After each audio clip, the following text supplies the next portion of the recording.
Beto Pena, escape your poisons. Escape your poisons, Beto Pena.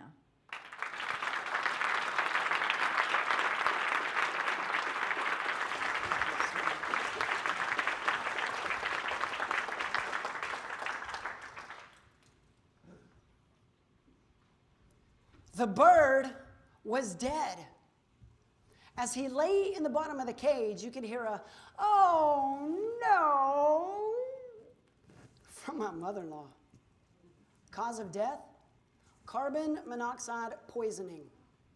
The heater in the front room had a leak. Now this bird was her absolute passion in life.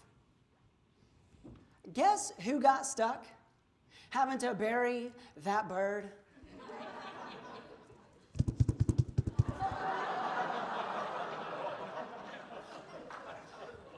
But I have to admit, I shed a few tears, even though I barely knew the bird. But as I started to dig, I began thinking about you and me. See, that bird was designed to soar in the air, just like you and I were designed to soar in life. But like the bird, so often we can get surrounded by our own poisons that, if left unchecked, can shoot us down in mid-flight. Now, there are physical poisons, drugs, alcohol, nicotine. And then there are emotional poisons, abusive relationships, painful events, reliving past mistakes, and negative self-talk. Madam Toastmaster, fellow Toastmasters, guests, and my mom. What poisons are in your life? I almost allowed poisons to kill my passion, which is simply helping other people. And my poisons began when I was 8 years old with my parents' divorce. As a result, we moved from town to town, which left me as the new kid in school 8 times. Well, with a low self-esteem and always being the smallest one in class, I figured, heck, the only way I could survive at all or make any friends was to become the class clown. And oh, was I good. I am quite convinced I drove most of my teachers batty. I'm talking complete cuckoo. Are there any teachers in here today? Oh my gosh. On behalf of all reformed class clowns, let me just say, I am so sorry. But the teachers, they were good too. As a matter of fact, one teacher started the class off the same way every single day. Ring. Okay, kids, take your seats. Beto out in the hall.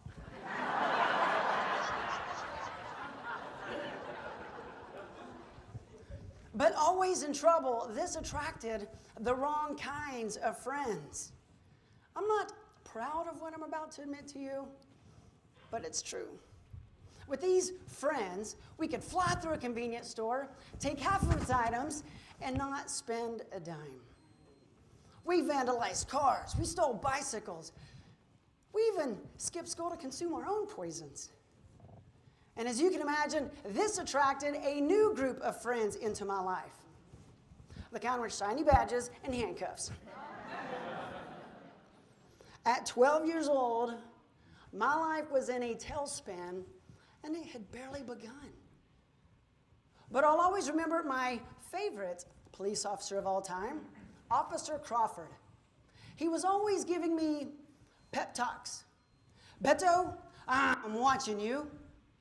Beto, I'm going to haul you in again, son. Beto, you are wasting your life, boy. Always hassling me.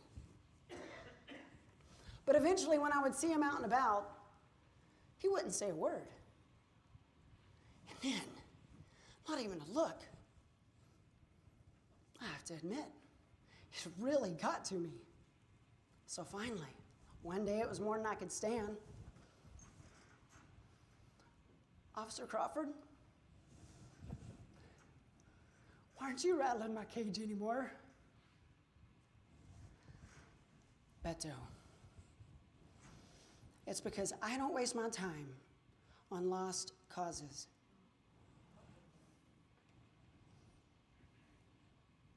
Walt Disney once said, a kick in the teeth may be the best thing in the world for you.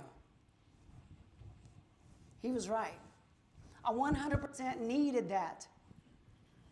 You know, even Walt Disney was once thought of as a lost cause at one point. As a small child, his father was horribly abusive. Disney was betrayed over and over again in business, and he even had to file for bankruptcy. Most people thought he would never amount to anything. But Disney didn't focus on the poisons that surrounded him. No. We know he focused on his passion, which is creating the happiest place on earth.